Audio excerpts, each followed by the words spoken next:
Hey, Slick Talkers, thank you so much for tuning into this podcast. And I know that if you love this show, you'll also love my morning show called Good Morning Hospitality with my co hosts Michael Golden and Brandy Canali, as we spend 30 minutes every Monday morning to dive into the industry's top latest news and trending topics. So go check it out on wherever you find your podcasts at Good Morning Hospitality. And you can live stream with us on Monday mornings on LinkedIn, Twitter, Facebook, and of course, YouTube. Now, I hope you enjoy this episode. And creating something new is hard. That there is like inertia in the world, that the world wants things to be the way they've been, right? And so it's really hard to actually create something. And yet it's very satisfying. And you can make those decisions about how do we treat people? How do we create ourselves? How do we present ourselves in the world? What it would be like to be a customer of this product, service. Again, like you were saying, doesn't have to be tech. You don't have to be a coder. You don't have to be X, Y, and Z. And I think demystifying it and making it real, and that it can be like you can build a coffee shop, you can build a consumer good, you can have a consulting business, you can have all of these different things, and just I would say, giving clear examples of what that can be. And I would say, yeah, just the support on that as opposed to those kind of more general supportive terms.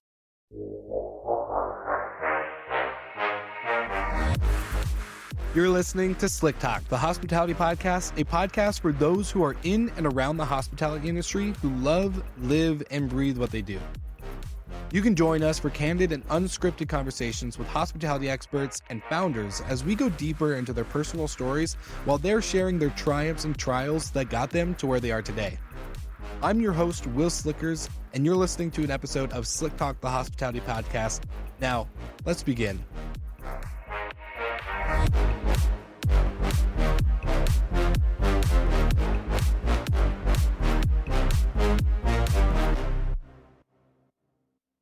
All right, Nathan, we are on our first segment of Minute with Minute, where I'll ask you one question and you have 60 seconds to give us an explanation, a little bit more information about Minute, the company, the product, all the above. So you ready to rock and roll with number one? I'm ready. All right. What makes Minute privacy safe?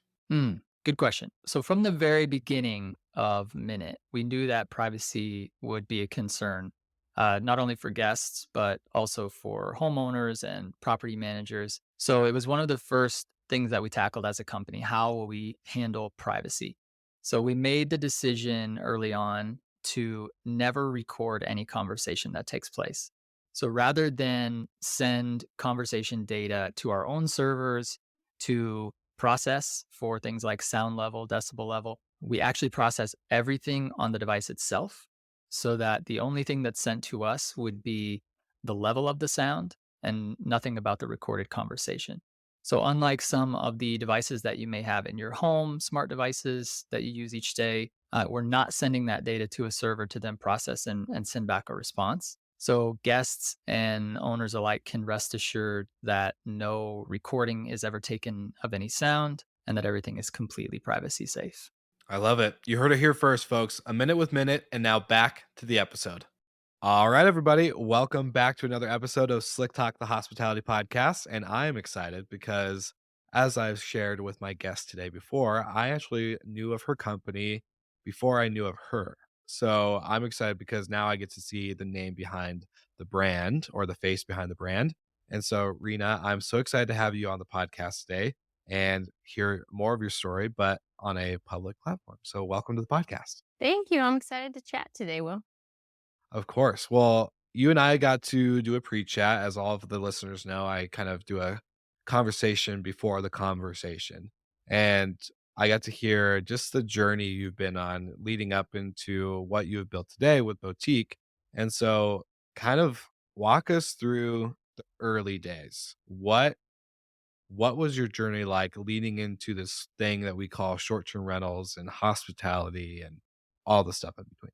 Yeah, so it goes back, and it wasn't this intentional, I'm going to start a business in the short-term rental, hospitality, real estate industry. That was not it at all. That we backed into it just by a side hustle, this side project that we were doing. So it was when I got into business school. So suddenly we were down a salary. I was no longer making money. I was costing money and we had just bought a house. And so we're like, okay, what do we do? Let's try to put it up for rent. And the goal there was really just to stem the bleed, so to speak, try not to lose too much money because we had a perspective that has held true that Austin real estate prices were going to go up. And so we wanted to hold it, and rentals would make that possible for our family. And so it was really just that opportunity. And from the very beginning, we had a perspective of, okay, imagine that it's us in the house. Imagine that it's our friends, our family. What would we want them to experience? How do we want it set up? And so we wanted to indulge the guests. We wanted to make it as well stocked, as nice as we could. And that is not necessarily how everyone approaches the industry. And so we found pretty immediately there was really good traction and feedback from guests, and they loved it. And I loved hearing why they were staying and kind of getting to know people. And kind of the business took off from there. But it was never our intention to start a business. Rather, it was something that we were already doing that people were asking us to help them. And I think that's kind of a cool way for something to come into existence. It can be either. Businesses are started on all sorts of manners, but I like that for boutique.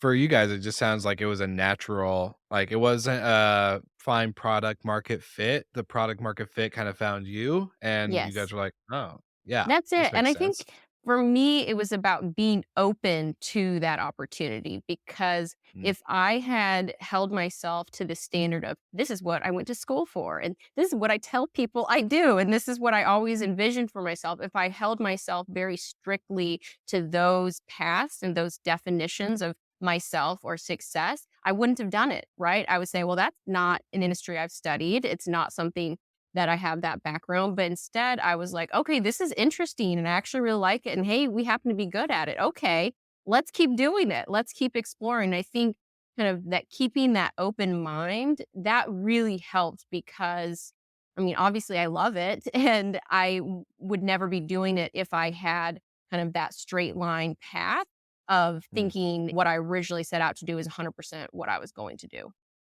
I love that. Open-mindedness is talked about a lot, maybe not executed as often, so yeah, Yes, that's right. very 100%. very yeah, very interesting, and I'm curious, so when you started this as a side hustle, what year was this? Kind of what give us a time frame of kind of what the ecosystem, especially as like you said, you're, like, trying to stop the bleed, just not cost as much money, and just find a way to kinda supplement that income a little bit. That's right. Yeah. So it's a little while ago. So 2015 approximately. And that was kind of me going second year business school. And it was really, I would say, the early days of the industry. Obviously, Airbnb had been created pre Verbo, HomeAway at the time, the earliest player on the scene. But I would say at that point, there were still a lot of people who had never heard of short term rentals. Or if you Mm, said, I'm going to put my place up on Airbnb, they say, oh my goodness, like, aren't you concerned? Like, who's going to be staying there? Are they going to take care of your place? That there were a lot of concerns because we've seen now more professionalization. There's still a lot more professionalization to come, more standardization to come, but it was kind of like the Wild West in terms mhm. of what does Airbnb do for you? What does HomeAway do for you? Like, are they taking your pictures? Are you taking your pictures? I remember Airbnb would send a photographer at that time to take pictures Which is of your wild. home. Yeah. And then what do guests expect versus what they expect today? How does this all work? And so I think everyone was trying to figure it out at that time. And yet it was such an exciting area of accommodations, of travel, and obviously not the very beginning, but there was a lot of room for things to grow. And I think we're still kind of in that. Like, I Mm, don't feel like things are set in stone. I don't think the big players, I don't think the traveler expectations, the standards, the way that everything happens, the policies, I don't think they're set in stone at all. I actually think there's going to be quite a bit of evolution because people love it. There are issues, and the issues can be solved. So I think we're going to see attempts at those solutions. I totally agree, and there's so many different aspects of that. I think one of the examples, not to, like, jump super far ahead, but I wanna come back to, obviously, growing the business and having all this other stuff. But one of the things was, I think in 2017, maybe a little bit later, 2018, 19, that apartment buildings or multifamily buildings started realizing, hey, we can lease these units to tenants. The tenants can then list it on Airbnb. They can supplement their rent or at Mhm. least cover most of their costs. And life is great. So these companies, they partner with Airbnb, they do it, and it failed Yeah. miserably before even Mhm. COVID happened because of lack of standardization. They were dependent on these, no, nothing against 20 something year olds, but these 20 something year olds who just like are money hungry and wanting to make something and going through college or about to get married, whatever their life stage is. And they're just like first time housekeeping, first time talking to guests, first time doing all this stuff. And it just wasn't going well. It was just, Correct. it was insane. And of course, Yep. then it imploded. But, for you, to use that as an example, taking that into your early days and kind of creating a really good experience and having your guests set a right tone for them and kind of creating something different that wasn't just an air bed and breakfast potentially. What was that, I guess, maybe early couple of months or maybe the first year where you guys were like, "All right, let's keep doing this," and as you predicted, the Austin real estate market taking off and whatnot.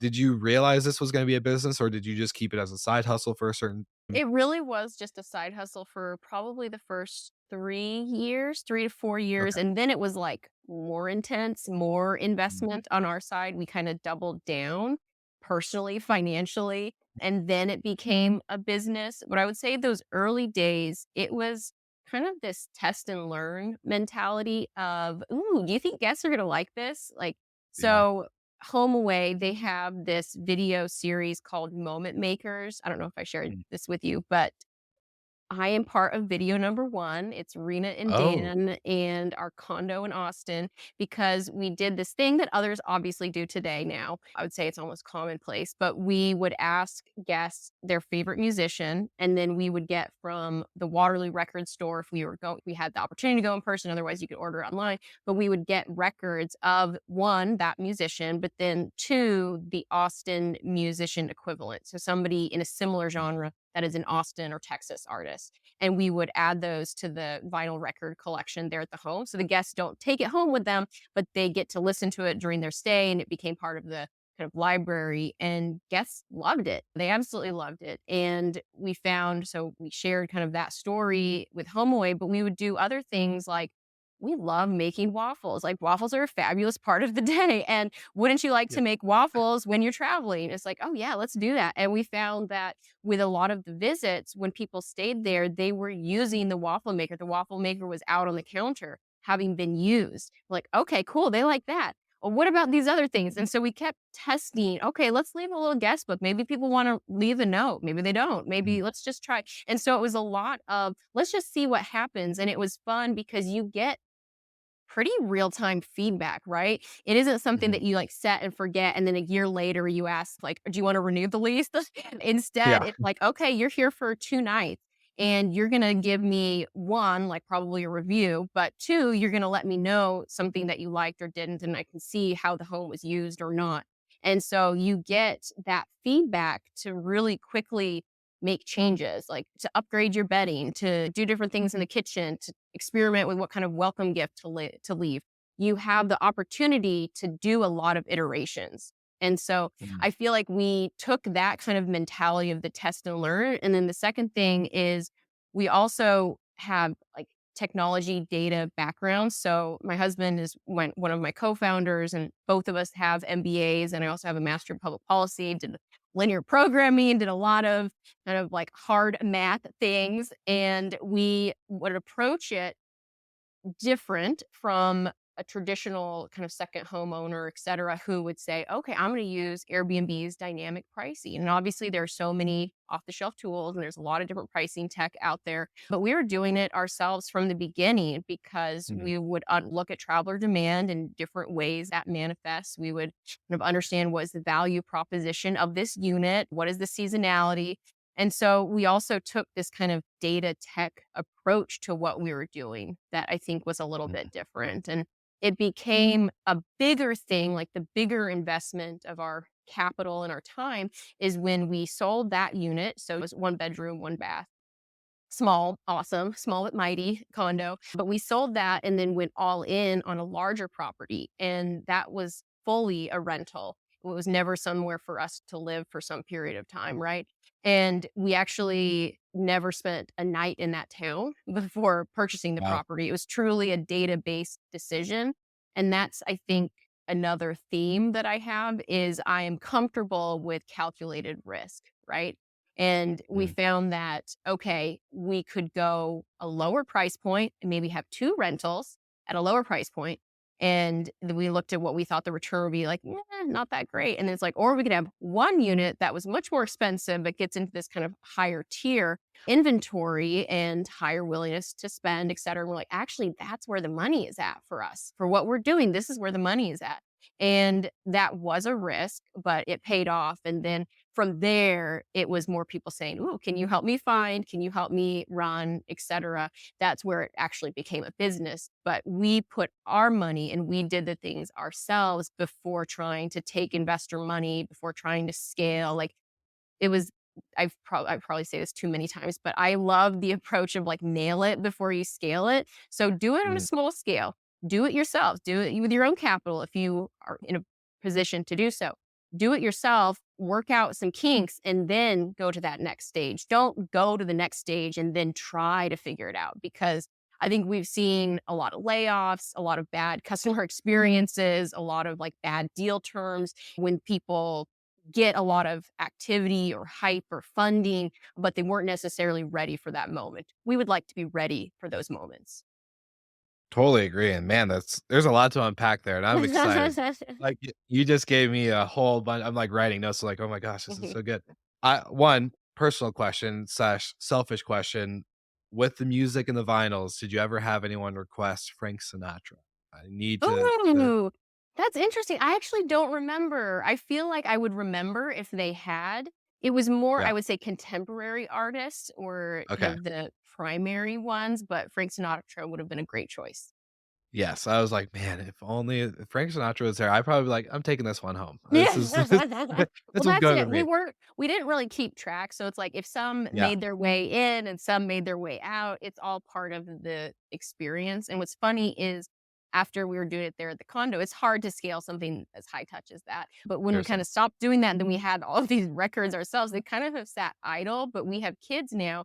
And our 3-year-old, he loves vinyl records. He also loves cassette tapes. I'm Yeah. showcasing the technology of my past, not necessarily vinyl records, but he loves it. And so we've gone through and been listening to some of those that guests have we had purchased for guests originally. And it's kind of cool that they have like this new life being listened to by a 3-year-old. But yeah, anyway, vinyl records are very cool. That's so cool. I love that. It just drives a little bit of that hospitality spirit in the sense of it's like a simple thing, making Yes. waffles and listening to Frank Sinatra. Like that for me is like, man, what a morning. What a way to set the mood, whether you're on a business trip or a personal trip. And just like stuff like that. It's like, it's just so nice to reflect back and kind of go back to. So Yes, selfishly, absolutely. I had to know if Frank Sinatra was included. But for that, test and learn and kind of tying into the end point you made of nail it before you scale it.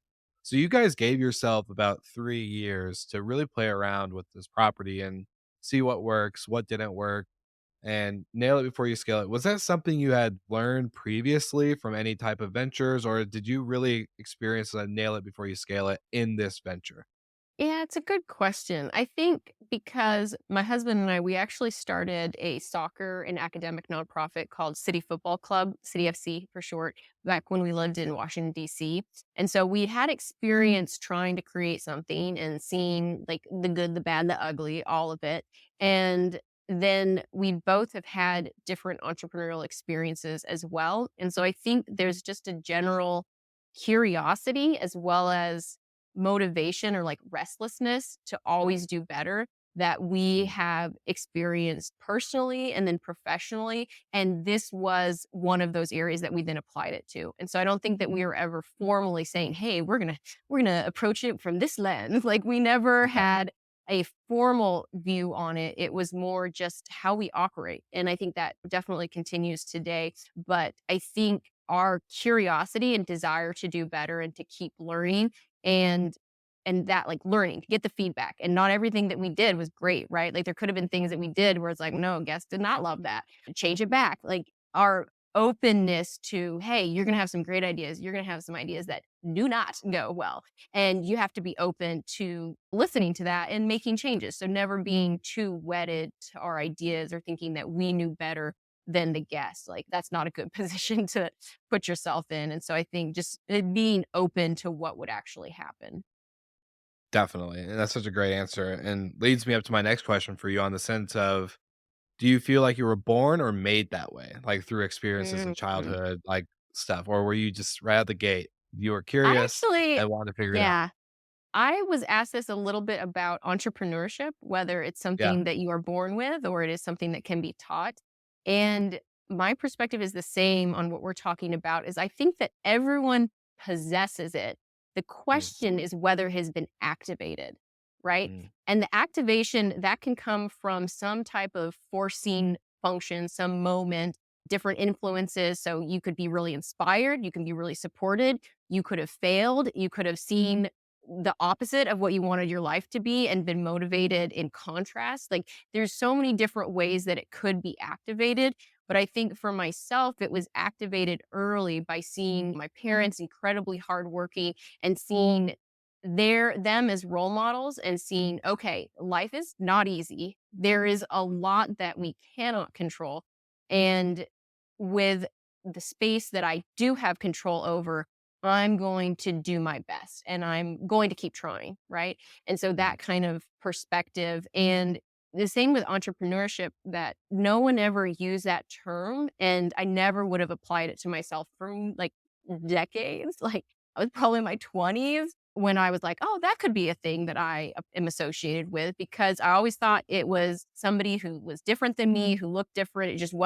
It wasn't applicable to me. And yet, when I actually look back, there was this cleaning company that my siblings and I started. We were out in this neighborhood called Cougar Gulch. We were the Cougar cleaners, and we would like weed your lawn, and we had little outfits. And I also did like a jewelry company with my cousin. I did these things because it was like, okay, we may not have a ton of resources in the household. So I didn't have like an allowance and great things like that, which lovely if you can get it. But I was like, if I want to have spending cash, I need to earn it. And so I'm Mhm. going to do it. Also, I think it's cool to create things. And so I want to put things out in the world to see how I can be helpful, see what I can build. And so I think it was activated for me very early on, but I never even like formalized it as entrepreneurship or that kind of term until much later in life. Yeah. Well, it's very similar. I have the similar experience. Like I would sell art to neighbors and I did the lemonade stands and I bought candy in high school and sell it to all my friends at lunch for $3 more than I bought it for or whatever the thing was, right? But no one exposed me to the word entrepreneurship. I looked at Amazon or these big skyscraping buildings and be like, that's just Mhm. always been there. It's a corporation, they're a company, right? Like Yes. never thinking that someone starts that. When did you get exposed to that word or that idea that Well, it's entrepreneurship in funny. general? I would have a similar experience to you that I would see companies as well as like wealthy individuals that Yeah. had that. And I was like, we don't have a lot in common. So that is not going to be my path. But it was actually moving to Austin and we moved here in 2010. And the Austin startup community that really for Mm, me, I was introduced to through UT, through the University of Texas at Austin. And my now husband, Dan, he got involved with a group called 3DS, which is 3 Day Startup. And it is exactly what it sounds like. It's 3 day wow. startups. They go to different academic institutions, et cetera. And you can basically launch a company or go through the steps of launching a company and understand entrepreneurship in a weekend. And we kind of got involved. And for me, it was about kind of being invited in and not Mm, having it be this intimidating, monolithic thing that didn't apply to me. Instead, it was like, hey, this is just a casual thing. Come on over. We've got this like wacky cast of characters and you could be part of it. And it was very welcoming. And that was the first time that I was like, oh, this is interesting. And it was also very different than what I had done because I had done international politics, public policy, nonprofits, blah, blah, blah. And so I was like, ooh, technology, startups, like, ooh, I'm reading TechCrunch now. I'm doing these things. And part of me felt like, okay, this is still somebody else. It's not me. It's somebody else. And it's cool that I'm learning about it. It's very interesting, but it's not me. And I would say it took time to actually feel like, okay, this doesn't have to be some intimidating thing. It really is just, do you have a great idea? You can actually put that out into the world. Like, you can do these things. You don't have to ask for permission. And so I think those things kind of came with time. Did you feel like it wasn't not like when you were saying it's not me, this is cool and it's fun, but it's not Mhm. me due to like maybe imposter syndrome or just because like maybe even the sense of, what people always say, comparison is a thief of joy. So like you're comparing yourself to these people who have started something or whatever it might be. Yeah. Anything like For me, it was literally that they didn't look like me, and I didn't mm, have those types of role models. So just bluntly, it's a lot of males yep. in tech. It's a lot of males in tech. It's a lot of males in business school. Those numbers are changing and Yeah. had changed at a lot of great spots. But it was that it's these tech bros, and I am not a tech bro. And so it felt like something that you had to be part of that insider club to be a part of. And it took me actually getting to know some people and working on some startups to be like, oh, this is not scary. This isn't something that only, people who study computer science can do. This is actually available for anyone who's willing to put in some hard work, right? And Mm, so mhm, it never has been kind of like with the idea of imposter syndrome. It's never that I didn't think I could do it. I just didn't necessarily think that it applied to me. Like, okay, well, it might be for other people. Like, maybe you're talented, you can do great things, but maybe it just doesn't appear in this segment. And so I'm very grateful that was kind of demystified for me, and that I had experience and people who were very welcoming to be like, no, this applies. Like, you can definitely do this. And for me now, I am very happy. I am involved at UT. There's this Kendra Scott, it's a long name, Kendra Scott Women's Entrepreneurial Leadership Institute. They call it the KSWLE for short, and I've gotten involved with them, and it's about helping female entrepreneurs. It's female leadership. And I love that there are generations growing up that are told you can be an entrepreneur, you can be a leader, you can be an entrepreneur. Here are the mhm. skills, here's the mindset, here are the tools that you need. And I would have loved to have grown up with something like that. I think it's so cool. 100%, and it kinda always ties it's funny how you're saying these things, and I'm like, "Oh, reminds me of this," and for me, it was like my parents were pretty supportive. It was like, "Don't drop out of high school, don't do drugs, don't get anyone pregnant, and, like, life should be fine, don't kill Yeah. anyone, and, like, you'll be okay," and the sense or maybe the statement of, "Follow your dreams, do what you're passionate Mhm. about." That's a great, I think, thing to instill in someone, but for me, I think it would have been very different, and I'm curious for you, if someone said, "Is saying follow your dreams or you can do whatever you want that you're passionate about," actually using the word entrepreneur, you can create a company. If you have an idea, you can build it, you can That's right. execute on it. It doesn't have to be tech, it could be a service, it could be like Mhm. there's a lot of routes because chase your dream. That's great. But what does that look like? And what do I do to chase my dream? How That's do I know it. what my dream is? And all that is it okay if I fail? Like if Mhm. I'm chasing my dream and I fail at it, then it's obviously not my dream. All these things go through your head, right? And so for you, was that something that was a similar kind of transition of like, man, if someone just said, be an entrepreneur, create a business, have an idea, execute systems, KPIs, whatever it might be. Is that something very different for you, or would you say it's very much in the same alignment?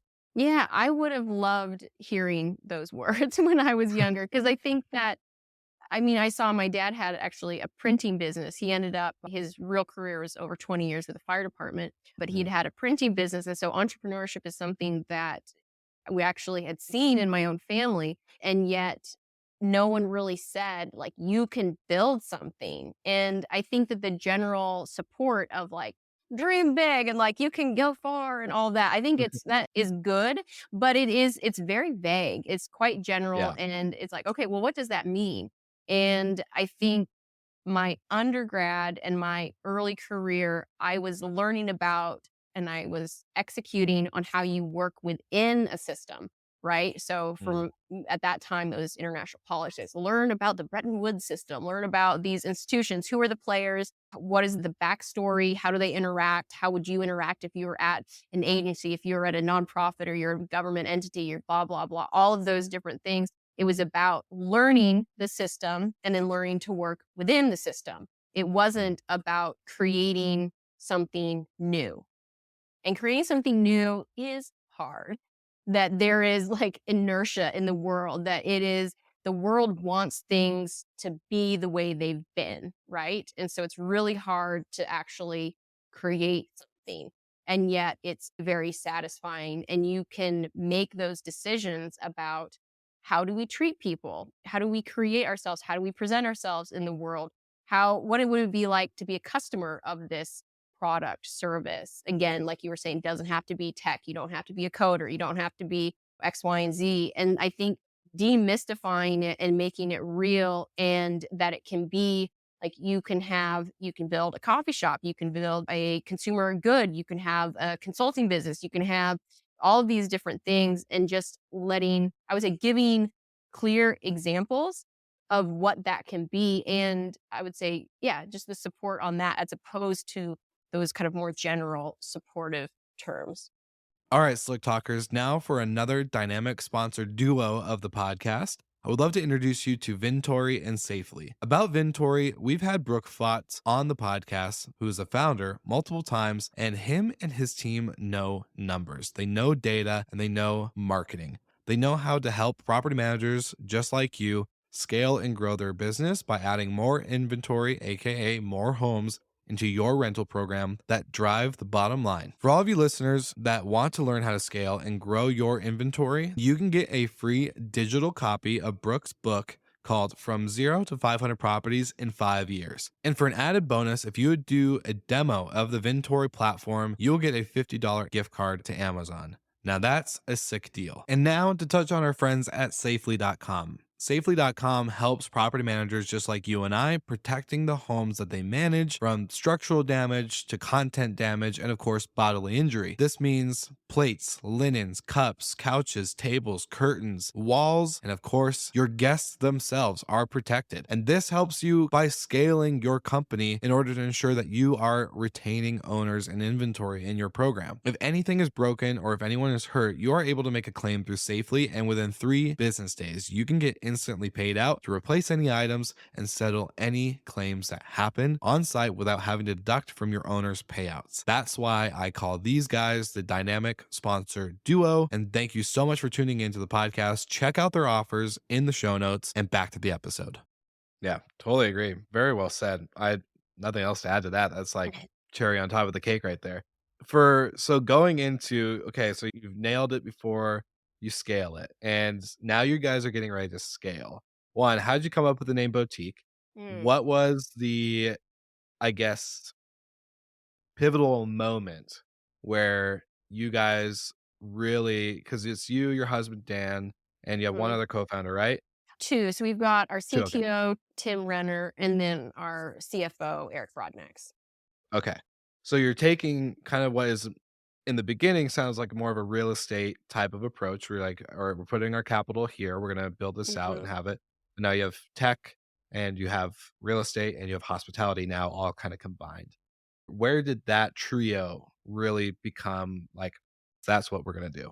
Yeah. So it's something that before, I think we've been playing around with the word boutique, the name boutique, and I'll give full credit to Dan on the name. And it comes from the idea of a boutique hotel, but then it's like a Mm, tech company. So you're definitely not going to spell it the way it should be.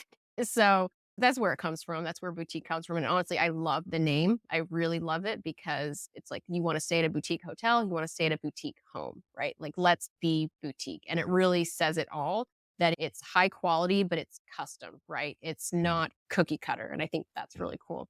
I would say there's kind of two pivotal moments that I remember about that kind of that early, okay, now let's make this formal. And one is we were in a conversation that ended up being an interview for Techstars. We went through the Techstars Austin program. We had a great experience, but we hadn't gone through the normal process of applying. So we were talking to the managing director, and we thought it was to tell him about what we were working on, this idea that we had and that people have been asking us, and what are some next steps for us to take as we're building this out. And kind of at the end of the conversation, he didn't formally offer, because we had to do a few more, we had to jump through a few more hoops. But basically, he was like, I think you could be part of the next cohort. Like, would you want to do that? It's like, oh my gosh, like both of us had full-time jobs. I was actually pregnant at the time. And so like what I mentioned about calculated risk, it's like, okay, are we gonna do that? And in my life, yeah, I'm gonna do that. I'm going to take that opportunity and I'm gonna give it the best chance possible. And it may not work out. We may go through this accelerator and end up having to kind of crawl back to some former jobs or reach out to people. It may not work, but I'm going to take that chance. And I think that Dan and I are very aligned on that. And then the second kind of moment I remember is because you talked about like bringing in tech, bringing in the different components. Our CTO, Tim Renner, is also a friend. And as we were doing boutique in the early days of our own properties, we were talking to Tim and we were saying, because his background is machine learning. He used to move satellites out of the way of space debris. He's very smart. He's very nice. Jeez. And had always been talking to Tim, and we are like, we could work together on this boutique idea. And I remember we were at a Capital One cafe, and it's like, okay, well, we just had this conversation. Techstars wants us to join. Like, Tim, what do you think?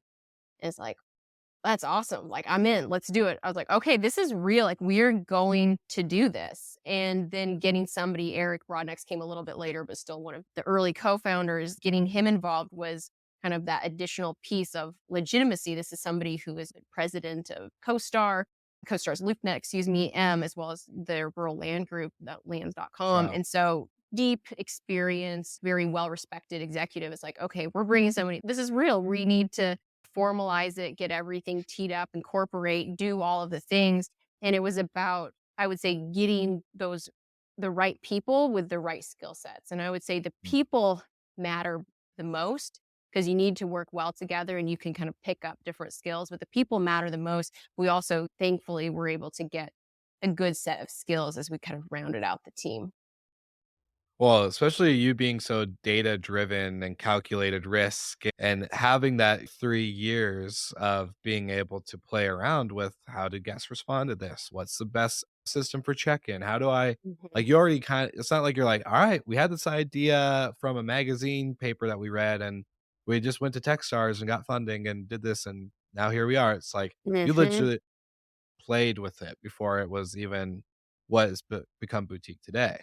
Yeah, well, it's interesting because when you say that, it reminds me about how there's people in pretty high up positions at some, let's just talk about the platforms. There's people in pretty high Yeah. up positions at the platforms who have never hosted. Never. It's like, whoa. 'Cause you learn so much, like, the rubber meets the road in terms Yeah. of actual experience. Feel what it's like to be on the guest side, travel, like, stay at a variety of places. We actually did this kind of, like, 2-week road trip with HomeAway where we stayed I won't go into all the backstory, but we did this, like, 2-week we stayed at HomeAways across the US back in 2016 when I graduated, and we were kind of experimenting with testing Instant Book and doing things like Mm. that. And so it's like stay at a variety of places, but also host, like see what guests are saying. What are their concerns? Like, how do you make those concerns better? Like, how do you address them? What are you finding at the house? Like, you need to live it because then you're going to understand why you need certain tools, certain policies, certain whatever, because you've experienced it personally. Right. And so it's definitely like, I think and it's an interesting question about whether if we hadn't done it ourselves, if somebody kind of approached us with this idea, we kind of go in. But I think the authenticity of like having lived it and realize that, okay, there is something that we're doing is unique. Not everyone is doing it.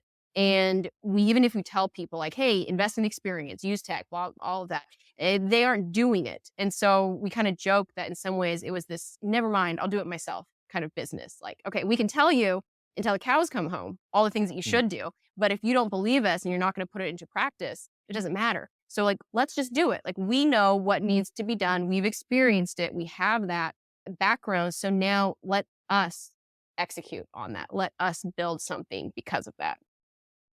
Well, that's what I love about our what feels like yesterday, but probably was like at least a month ago pre-chat where you and I were talking about you can even give the owner an idea of like, hey, we've vetted and screened and we've worked with this company before and they do really great work. Yeah, they're a little bit more pricier than this company who we haven't worked with before. They don't have the best reviews. and that, and then, of course, you say, "We can get this done, it's gonna be done tomorrow," and then this company will be done in, like, 2 weeks, and we need to get this done today, technically, and then the owner's Mhm. like, we're gonna go with the cheaper one," That's and then it. you're like, "Oh my gosh, we've done this before, though, like, we Yes. why would you take that advice opposite?" So, I'm kinda That's it, curious. Yeah. 100%. Yeah, well, Y it's also, like, system dynamics where you're supposed to take machinery offline for preventative maintenance. You gotta do it. You gotta take it Mhm. off, you gotta do your preventive maintenance. That's actually what allows you to be operating most profitably, the most uptime, etcetera, and yet people will say, "I'm not gonna do anything until it breaks," and that's Yeah. a really bad philosophy. So it's like, it's funny because I think we think about in our business the traveler psychology. So, what is the traveler thinking about when they're making a booking decision? What's important to them? What's important to them during their stay, et cetera? But we're also thinking about the owner psychology. And sometimes the owner psychology is they want to do bad things. And for us, the onus is on us to help persuade, have policies, make our practices, demonstrate the better approaches, right? Which sometimes the psychology will tell you, like, I want to do the thing that actually is not in my interest because it feels good momentarily. And for us, I would say that's one of the big challenges is trying to get people to kind of come along and to feel the buy-in with what we know are objectively the right decisions. And Yeah. so I think that's definitely one of the things that the industry, I mean, everyone probably experiences that.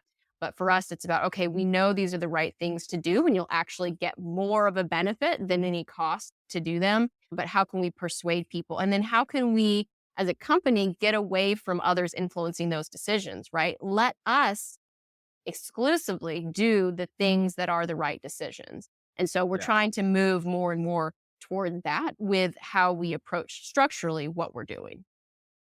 Well, and it's just so funny too, because then you probably saw this as well before signing an owner or having an investor come in to buy property, and they're telling you this, like, "Yeah, I love that. I love that we're gonna take the property offline and do all the maintenance and work it, and, like, I want this to be all profitable." And you're like, "Yes, sign on the dotted line Hmm. right here. Let's go. Let's do it." They do it. The one little thing pops up, and they're like, "Oh, no. Hmm. $300 No way. Can't do it," or whatever it is, and you're like, That's right. "A week ago, you just told me you were all in for what happened?" And That's it's just it. yeah, it's great talk, but then walking the walk, like, as cheesy as it is But it's where you find true. out.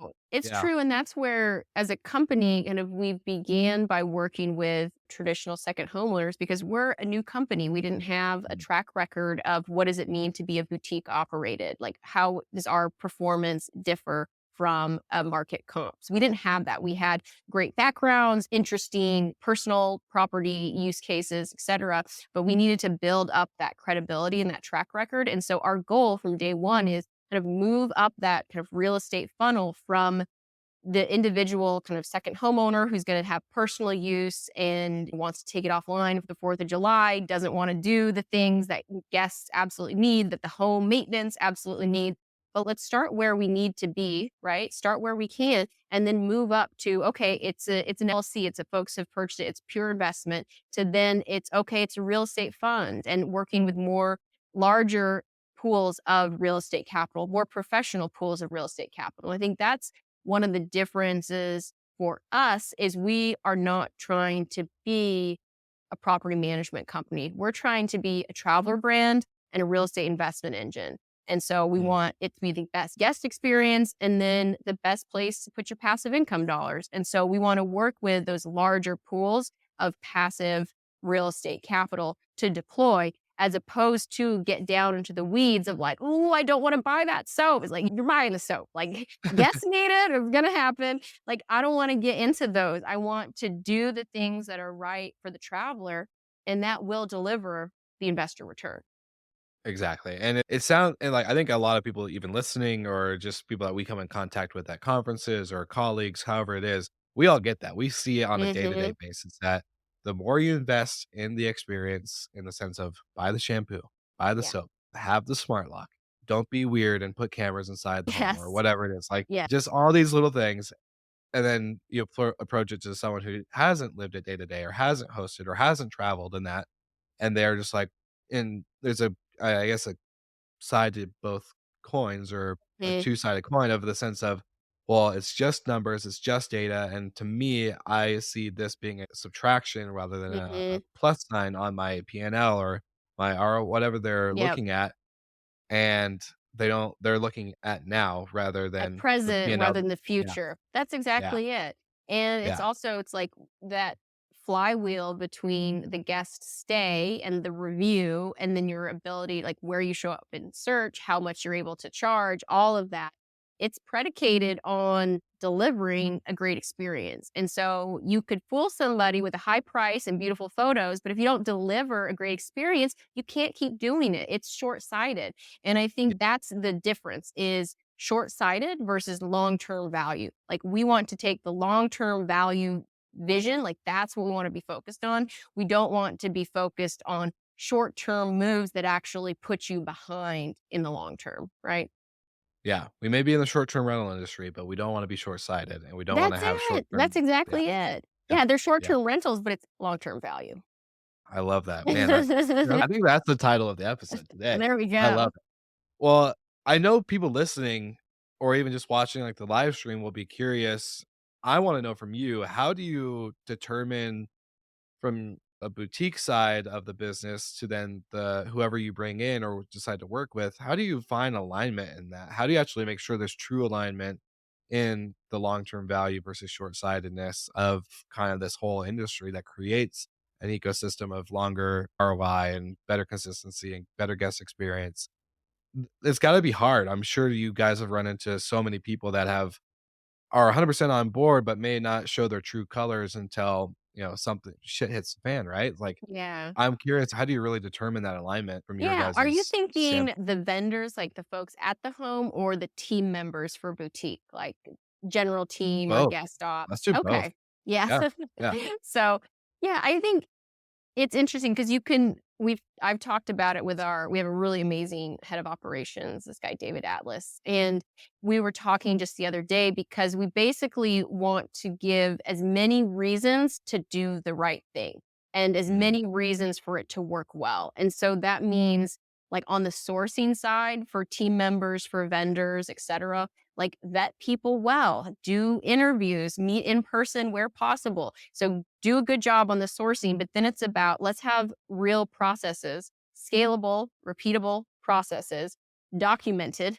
Let's have systems, let's have technology that makes it easy to follow the processes, to verify the processes, right? And let's do an additional layer of verification, kind of that trust but verify. So, how do you basically check the work of X, Y, and Z vendor? So, coming up with a system for that verification, right? And then ensuring that you've got great communication tools, task management, all of those. But it's like, let's do all of the things to get to yes, it was done well. Yes, we've got great people because you can't control all of it. And like some of those things will it just depends on every situation, right? Maybe your sourcing really helped, but then your process wasn't great or the tech didn't come in where it needed to. But it's like if you can try to hit on as many of those as possible, it reduces the likelihood of a bad outcome. It can never Mm. prevent it because we're talking about humans, systems that fail, like homes that deteriorate and I kind of talk about them like they're living and breathing organisms. They're not really living and breathing, but they have all of the ups and downs and the things that happen, whether it's the hot water going out, the Wi-Fi, plumbing, you name it. There's going to be issues and there's going to be a vendor who has a personal emergency, who's not going to be able to make it, or who thinks that they did something, but actually that was for a different unit or whatever it might be, that you can have the best of all of those, the sourcing, the processes, the tech, the verification, communication, all of that. And yet things can still break. So it's like, give as many reasons to say yes, but also have a system for finding other people and for acknowledging that things are going to happen. And it's about how do we deal with it because inevitably things are going to happen. And it's about, I think, making it clear to the guest, to the owner, to our investors, et cetera. Like, how did we deal with the situation that happened? And what did we do beforehand to get us to the best possible solution? Man, again, perfectly well said. I have nothing else to add to that. It's great. Wow. So through all of this, you've gone through the Techstars piece and you're at where you guys are at today. A lot of obviously evolutions, right? Where it's continually to build and to mold itself. What I guess what are the things now, 2023? You've been through COVID. Mhm. We've been through all this crazy stuff that's happened the last 3 years. What's maybe not next? I always hate the, like, "What's next?" and, like, "What's the next sexy shiny thing?" But it's really Mhm. not next, it's what is, I guess, driving you guys forward? What's put continuing to push forward, and how are you guys thinking about what type of innovation, what type of experience, what type of whatever, like, what is driving the needle forward for Yeah. boutique t I would say if I put 2023 in one word for boutique, it's scale. It Mm, is scaling. It is about scaling the team. It is about getting more properties. It is about defining the various components of brand and guest experience. It is about scale. It's okay, mm, we've been doing it. We've hit on something special. We're very good at hitting and exceeding our forecasts. We've got great guest reviews. Scale it. Okay, you've mm, done it, now you scale it. And so that's what our team conversations are about. That's what the partnerships that we're in conversation and some partnerships that we've signed are about. It is about scale, it is about distribution, it's about growing the team. And it's cool because there are fun things that kind of happen along the way. So just this week, we actually have a billboard in Times Square, not that we paid for as a smaller company, but we are partnered with Brex. They are amazing. They have an incredible team and they literally fuel our growth. And so, with one of the kind of partnerships that we did with Brex, they were able to do these billboards in Times Square. And so, it's so cool to see the boutique logo, all of that in Times Square. We're seeing video. I live in Austin, so I'm not seeing it in yeah. person. But that's just so cool to see from this, little idea from this side hustle to see it get to that level. And I really loved earlier this year, just in March, talking on a South by Southwest panel about back Mm, to the future of travel, short term rentals. That I love being able to communicate more what we're building, but also to talk about the industry because I think it's so fascinating. And I think as many others, I get frustrated when I see bad regulation, when I see bad policies that aren't solving the intended problems. They're creating additional challenges and hurdles and making this is a legitimate way to earn income. It's a legitimate yeah, living. And I also think that the basic premise of creating the beautiful, hospitable, well supplied backdrop for people to make great memories when they're traveling, when they're staying in a different place. That is so cool. That's a good yeah, thing. We all want to make memories with our friends and our family and to travel and do those things. And so to create that space in a standardized, consistent, professional way, that's awesome. Like that's a really good thing. And so I get frustrated when I see things that, put the industry behind that are short-sighted, et cetera. So I feel like I'm very passionate about the industry. And I feel like where we are is we get to have a voice at the table as we yeah. are creating, we make the decisions about how we operate. And then that, as we grow, because it really is about scale, let's make those inroads and let's set the standard that we want others to have as well in the industry. So we're still small. I fully acknowledge that, but we can make a difference with how the industry is run and how guests are treated and how vendors are treated and team members, all of that. And so as we're scaling, I think it's really exciting because we want to be a household name. When people travel with their friends and family, like stay at a boutique, we would love for that to be where we go. And it means that we're going to have a seat at the table when it comes to making these decisions about the industry. I love that, and the quote my good friend Dana Lubner from Rent Responsibly, it's, "Having a seat at the table is great, but you have to bring your chair, and you have to be ready to Yeah, sit." And I think That's yeah, exactly it. yeah, I think that's such a great example because forget how that quote came about, but I remember her telling me something about the sense of people were always like, "We don't have our seat at the table here. We don't have our seat at the Mhm. table there." It's like and she said, "Well, bring your chair. Like, bring your chair and, That's it. you kinda gotta show up. You gotta show up to city council. You have to show up to the That's maybe exact. your chamber of commerce meetings and, whatever else kind of, legislature kinda Mhm. conversations are going on." So, yeah, you gotta bring your chair. It's, Got a lot. important piece of yeah, she's great, and if you haven't met her, I think you guys would be phenomenal friends. But to wrap up this episode, I gave you a little bit of a sneak peek of that. We ask every guest before the guests of the recording to leave a question for them without knowing who they are. And so I'm Mhm. going to tell you who asked you a question, and it's been really fun to see this unplanned. I just give my booking link out, and people book when they're best fit. So unplanned, Mhm. Allison Bailey from the Bailey Vacation Rentals out in Maine. She's 26 years old, very young, hungry entrepreneur. Her question for you, without knowing it was going to be you, is whenever you're down, what are Mm. the moments or even the memories, realities that you hold on to in order to kind of shift your mindset and reality of that kind of feeling that you're in?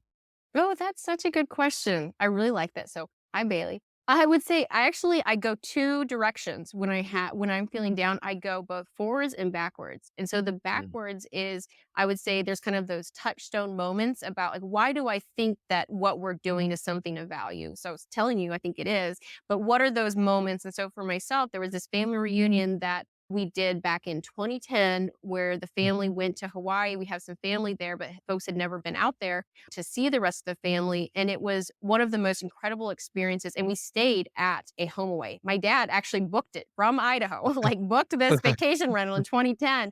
And we stayed at the home. We like made meals together. We were in the pool. And some of those family members have passed away since then. And so I treasure that time that we had together. So I think about that. I think about we can deliver that for people. And that's like a huge touchstone. And then the second, so I said I go backwards, I also go forward. So I think about I have two kids, I have this great husband. I think about what we're building for our family and that this is something we want boutique to have to exist and persist and to be successful. And so I think about what we are doing, the example we're setting, and what we can build for our kids to see and for our kids to experience, right? And so I go both backwards and forwards if I'm ever feeling down because I feel like I feel very good with both of those things. Yeah, no, that's a great answer. It says like, look at where you've been and look at where you are to where you're going. And it's a good grounder, I think. I love that. So for you, without knowing who's next, what would your question be to them? It could be personal, it could be business, it could be anything under the sun. But it was just a fun question that could be popped up in the Yeah. next episode. My question for the next guest would be what is the most satisfying thing they've built or Mm, accomplished and then what made it so satisfying? Because I think that's I just am always so curious about what drives people and what did they do that they feel really proud of and yeah. why? And it's just I love it's something that I do interviewing for my undergrad and I think that question about you can apply it to professional life, personal life, but I think that question it always elicits some really interesting responses.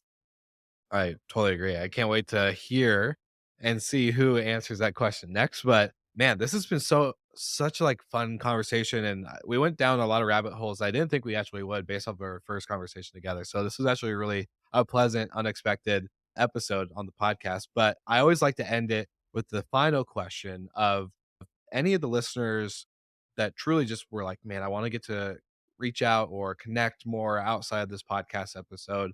You had one link outside of all the links that we're going to include in the show notes, Hmm. one specific one. What would you want them to reference or use?